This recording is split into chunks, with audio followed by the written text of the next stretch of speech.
Hi guys. आज की class में हम देखेंगे जनरेशंस ऑफ कंप्यूटर्स।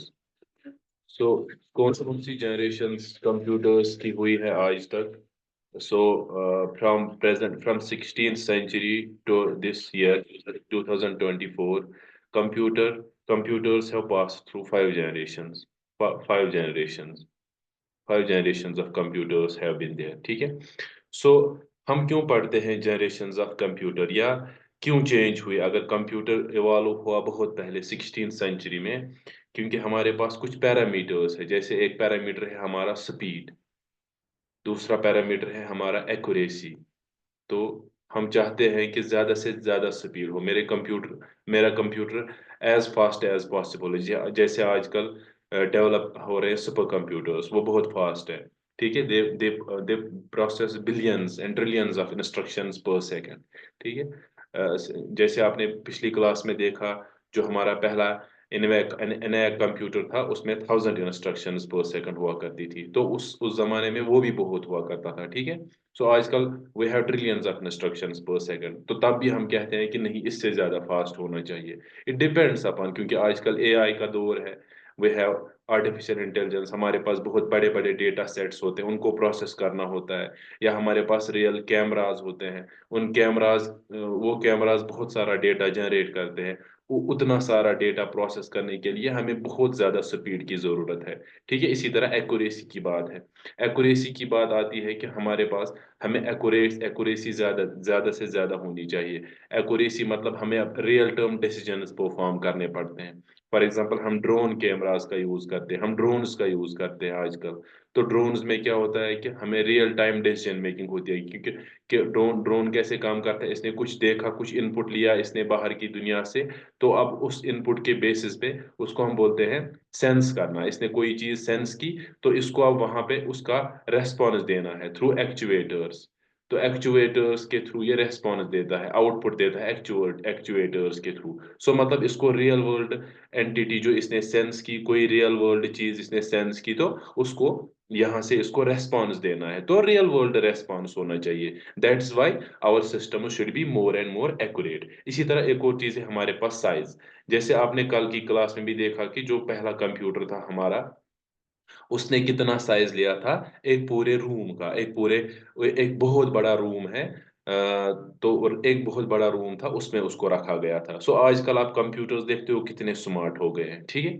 जैसे आप यहाँ पे देखते हो, इसने इसने अपने आर्म पे लगाया है कंप्यूटर, छोटा सा। ठीक है। तो साइज आल्सो हम चाहते हैं कि ज्यादा से ज्यादा ऑप्टिमाइज हम साइज करें।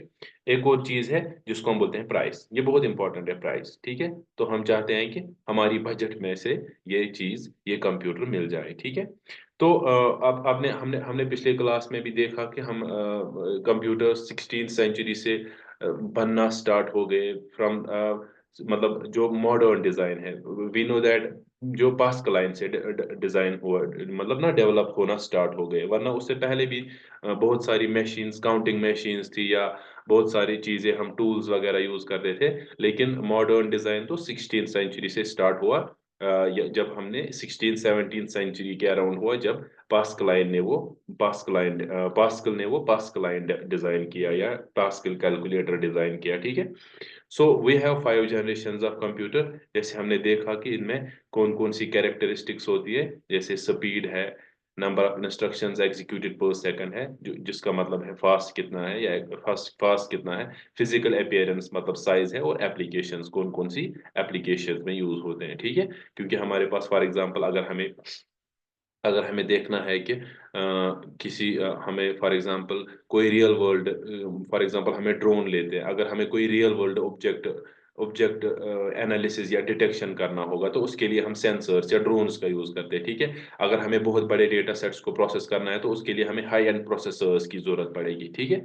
तो इसी तरह डिफरेंट यूज केसेस के लिए हम डिफरेंट मशीन्स यूज करते हैं। ठीक है। तो आते हैं हम अपनी फर्स्ट जनरेशन पे, फर्स्ट जनरेशन ऑफ कंप्यूटर, जो 1940 से हम 1956 तक कहते हैं जिनका दौर था, जो कि डेवलप की गई थी किन पे, वैक्यूम ट्यूब्स पे। ठीक है, वैक्यूम ट्यूब्स से हम वैक्यूम ट्यूब्स मतलब ये एक सील्ड ग्लास ट्यूब होता है जिसमें एक वैक्यूम होता है। ठीक है, इस वैक्यूम से हम इलेक्ट्रिसिटी पास करते हैं। ठीक है, तो इसमें इसमें भी एक बहुत बहुत बड़ा साइज हुआ करता था इन कंप्यूटर्स में। ठीक है, तो ये मशीन लैंग्वेज यूज करता था, जो फॉर एग्जांपल मशीन लैंग्वेज होती है ना जीरोज एंड वंस में। ठीक है, फॉर एग्जांपल आपको 10+5 करना है, 10+10 करना है, इसको ये इनपुट देना है, तो आपको क्या करना है, पहले 10 का बाइनरी लिखना है। ठीक है, उसके बाद इस प्लस का बाइनरी लिखना है, वो क्या होगा, उसके बाद इस 10 का बाइनरी लिखना है, वो क्या होगा। तो उसके बाद जब सारा कोड आप बाइनरी में लिखोगे, तो देन आप ये एज एन इनपुट दोगे मशीन, इस मशीन को। ठीक है,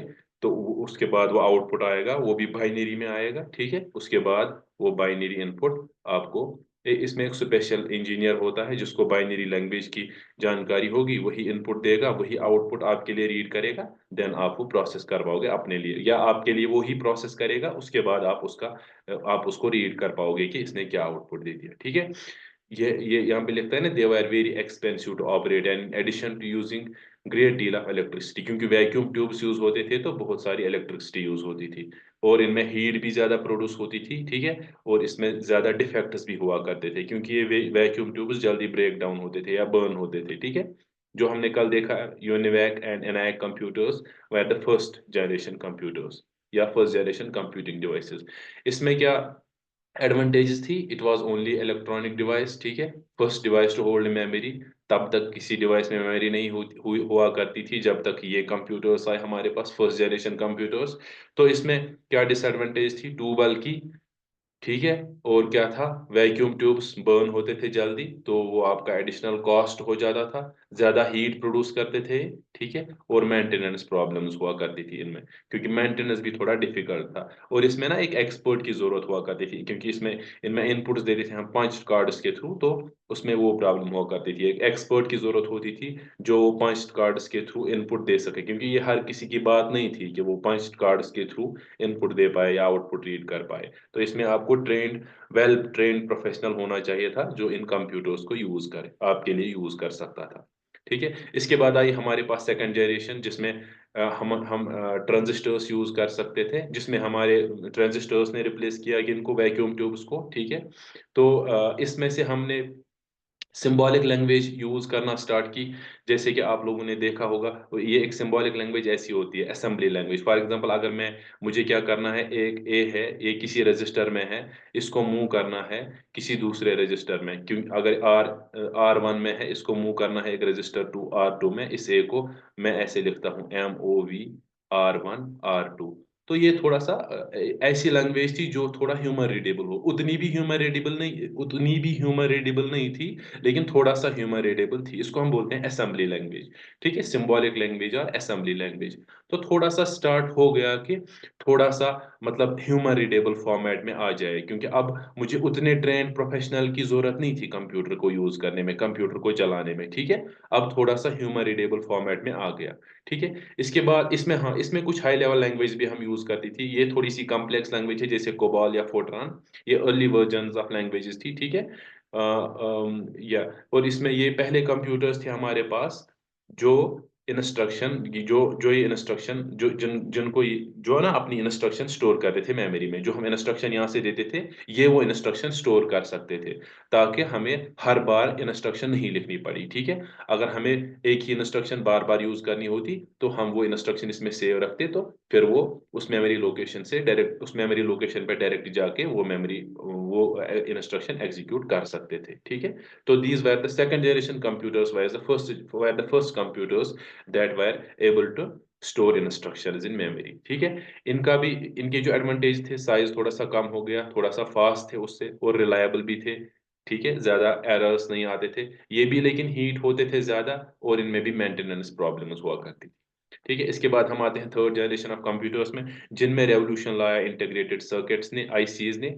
ठीक है, इंटीग्रेटेड सर्किट। ठीक है, तो इसमें हम इंटीग्रेटेड सर्किट में हम बहुत सारे ट्रांजिस्टर्स यूज कर सकते थे, या इंटीग्रेटेड सर्किट्स में हम, हाँ यस, बहुत सारे डिवाइसेस यूज करते इंटीग्रेटेड आईसीज में। ठीक है, transistors miniaturised and placed on silicon chips called semiconductors. जैसे ना एक चिप पे हम बहुत सारे ट्रांजिस्टर्स रख सकते हैं, तो इसमें बहुत सारे ऑपरेशंस, ये complex instructions were executed by these third generation computers, ठीक है। तो इंस्टेड ऑफ पंच कार्ड्स का भी अब यूज धीरे धीरे होना खत्म हो गया, पंच कार्ड्स तो अब खत्म हो गए, एंड प्रिंट आउट्स, ठीक है। अब यूजर्स ने स्टार्ट किया कीबोर्ड के थ्रू या माउस के थ्रू, एज माउस एंड कीबोर्ड को स्टार्ट किया यूज करना एज इनपुट डिवाइस। कीबोर्ड एक इनपुट डिवाइस है, इसके थ्रू अब इनपुट देना स्टार्ट हो गया, और मॉनिटर्स ने अब आउटपुट देना स्टार्ट किया, ठीक है, with an interface to operating system. Operating system क्या होता है? एक सिस्टम सॉफ्टवेयर या एक इंटरफेस जिससे हम हार्डवेयर के साथ इंटरेक्ट कर पाए, वो एक ऑपरेटिंग सिस्टम होता है हमारे पास, ठीक है। तो धीरे धीरे ऑपरेटिंग सिस्टम्स वजूद में आ गए, धीरे धीरे मॉनिटर्स वजूद में आ गए, ठीक है, जिनके जरिए हम आउटपुट देखते थे या आउटपुट ऑब्टेन करते थे, और हमारे पास कीबोर्ड्स और माउसेस थे, माउसेस आ गए जिनसे हम अब इनपुट्स देते थे कंप्यूटर को, इंस्टेड ऑफ पंच कार्ड्स, ठीक है। इन्होंने इसमें ये भी स्टार्ट हो गया कि अब एक मल्टी प्रोसेसिंग स्टार्ट हो गई या मल्टीटास्किंग स्टार्ट हो गई, ठीक है। एक समय पे बहुत सारे एप्लीकेशंस हम रन कर सकते थे अब, ठीक है। लेकिन क्या था इसमें, हाँ, इसमें ये ना आईसीज थोड़ा सा कॉम्प्लेक्स थी, ये इसमें एक डिसएडवांटेज था, ये इसमें एक डिसएडवांटेज है। आईसीज वर वेरी कॉम्प्लेक्स, ठीक है, RC ICs are complex, integrated circuits complex है, तो एक ट्रेन प्रोफेशनल की जरूरत पड़ेगी अब कंप्यूटर को डिजाइन करने में, ठीक है। लेकिन इसमें बहुत सारे एडवांटेज थे, जैसे इनका साइज छोटा हो गया, परफॉर्मेंस इंप्रूव हो गई हमारी, और प्रोडक्शन कॉस्ट भी हमारा चीप हो गया। जैसे हमने पिछले क्लास में देखा कि मूरे ला जो number of transistors on an IC will double, and उसका कास्ट हाफ हो जाएगा, तो वो लॉ फॉलो होता गया, ठीक है। प्रोडक्शन भी अब चीप होती गई, ठीक है। अब आ गई हमारी फोर्थ जनरेशन, ठीक है। तो माइक्रो प्रोसेसर जो जो छोटा प्रोसेसर है, या जिसको हम कंप्यूटर ही बोलते हैं, मतलब माइक्रो प्रोसेसर, ठीक है, जो हमारे मोबाइल फोन्स में भी यूज होता है, या प्रोसेसर जिसको हम बोलते हैं, ठीक है। तो इसने अब क्या किया, thousands of integrated circuits were built, ठीक है। अब एक रेवोल्यूशन आ गया, थाउजेंड्स, हंड्रेड्स की जगह अब thousands of ICs wire built on a single silicon chip, ठीक है। अब इसमें क्या हो गया, इंटेल 4004 चिप 1971 में डेवलप हो गई, ठीक है। इसने भी एक और रेवोल्यूशन लाया इस फील्ड में, ठीक है। और क्या था इसमें, हमारे पास जीयूआईज हो गए, ग्राफिकल यूजर इंटरफेस आ गए, ठीक है, माउस आ गया या हैंड हेल्ड डिवाइसेस आ गए, ठीक है, फोर्थ जनरेशन में। तो कंप्यूटिंग प्रोसेस या कंप्यूटिंग पावर हमारा और इंक्रीज हो गया। तो फिफ्थ जनरेशन कंप्यूटर में क्या होता है, हमारे पास आर्टिफिशियल इंटेलिजेंस जो एआई है, जिसमें हमारे पास क्या आ गई, इंटेलिजेंट मशीन्स आ गई हमारे पास, अब इंटेलिजेंट मशीन्स, ठीक है। अब हमारे कंप्यूटर्स इतने इतने समझदार हो गए कि ये हमें क्या करें, ये इंसानों को अब रिप्लेस करने लगे। हमारे पास आ गए अब रोबोट्स का दौर आ गया, ठीक है, रोबोट्स का दौर आ गया, ठीक है। ये स्टिल अभी डेवलपमेंट में है, जैसे वॉइस रिकॉग्निशन है, इसमें इसमें हम पैरेलल प्रोसेसिंग यूज करते हैं, ठीक है। पैरेलली बहुत सारी टास्क हम एक साथ, या बहुत सारी प्रोसेसेस हम एक साथ प्रोसेस कर सकते हैं, या एक साथ एग्जीक्यूट कर सकते हैं, ठीक है। तो या इसमें नेचुरल लैंग्वेज इनपुट दे।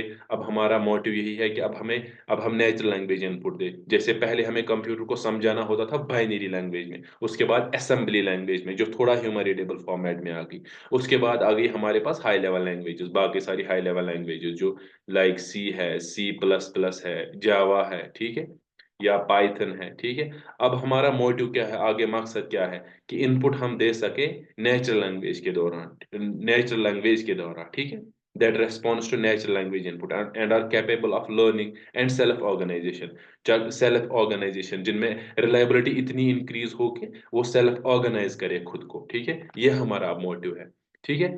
तो इनमें थोड़ा सा इशू था डेट्स का, जो जो फॉर एग्जांपल यहाँ पे है, fourth generation computer start from 1971 to present.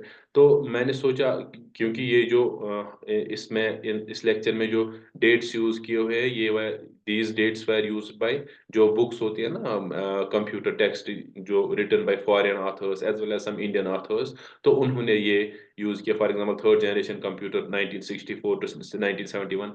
लेकिन मैंने सोचा कि थोड़ा सा आपको क्योंकि अगर डेट्स का कभी आता है तो वी फॉलो जो हमारी स्टैंडर्ड प्रैक्टिस है फॉलोइंग एनसीईआरटी टेक्स्ट। सो आप डेट्स ये याद रखोगे, एरा ये 1971 to 1973 first generation, second generation 1974 to 78, third generation 1979 1980, fourth generation 1981 1995 and fifth generation 1995 to till date, ठीक है। तो इनमें इसी तरह ये लार्ज स्केल इंटीग्रेशन या large scale integration, very large scale integration. इसमें एक और इंपॉर्टेंट कैरेक्टर या एट्रीब्यूट आता है जो होता है हमारा वर्ड साइज। तो वर्ड साइज क्या होता है हमारा? वर्ड साइज मींस ये होते हैं maximum number of bits that a microprocessor can process at a time, ठीक है। कितने बिट्स प्रोसेस करे at a time, microprocessor कितने बिट्स। जैसे हमारे पास होता है माइक्रो प्रोसेसर जो इंटेल 8080 था, वो था 4 बिट या 8 बिट का, ये 8 bits at a time process कर सकता था, ठीक है। इसी तरह आज जो हमारे सिस्टम्स होते हैं ना 32 बिट या 64 बिट, इट मीन्स कि ये 32 बिट्स प्रोसेस करेगा एट ए टाइम, ठीक है। एट ए टाइम ये 64 बिट्स प्रोसेस करेगा, ठीक है। यही होता है हमारा वर्ड साइज, ठीक है। ये इंपॉर्टेंट कैरेक्टरिस्टिक फीचर होता है। जैसे हम कभी कंप्यूटर खरीदने जाते हैं या लैपटॉप खरीदने जाते हैं तो इसका ध्यान रखिएगा उस टाइम वर्ड साइज का, इसमें वर्ड साइज कितना है, ठीक है। इसी तरह है आपका मैक्सिमम मेमोरी साइज या रैम साइज, ये भी वेरी हो गया। इसमें 1 KB था, फिर 1 MB था, फिर 64 GB, आज तो इससे ज्यादा भी यूज कर सकते हैं हम, ठीक है। इसी तरह है एक और फीचर है इसका, एक और एट्रीब्यूट है जो होता है हमारा क्लॉक स्पीड। क्लॉक स्पीड क्या होता है? ये होता है, जैसे आपको पता है कि कंप्यूटर्स क्या करते हैं, ये इनमें एक इंटरनल क्लॉक होती है कंप्यूटर्स में जो पल्सेस जनरेट करती है। एक रेगुलर इंटरवल पे एक पल्स जनरेट करती है, एक रेगुलर इंटरवल पे एक पल्स जनरेट करती है, ठीक है। तो क्लॉक स्पीड का मतलब क्या है कि नंबर ऑफ पल्सेस जनरेटेड पर सेकंड, ठीक है। नंबर ऑफ पल्सेस जनरेटेड पर सेकंड, कितने पल्सेस जनरेट करेगा एक कंप्यूटर एक सेकंड में, ठीक है। तो क्लॉक स्पीड हम कह सकते हैं कि कितना फास्ट है कंप्यूटर, ठीक है। पहले ये हर्ट्स में हम मेजर करते थे, किलो हर्ट्स में, मेगा हर्ट्स, अब gigahertz means 34 gigahertz means it is 34, हम कह सकते हैं 34 बिलियन पल्सेस पर सेकंड। तो ये बहुत फास्ट, ठीक है।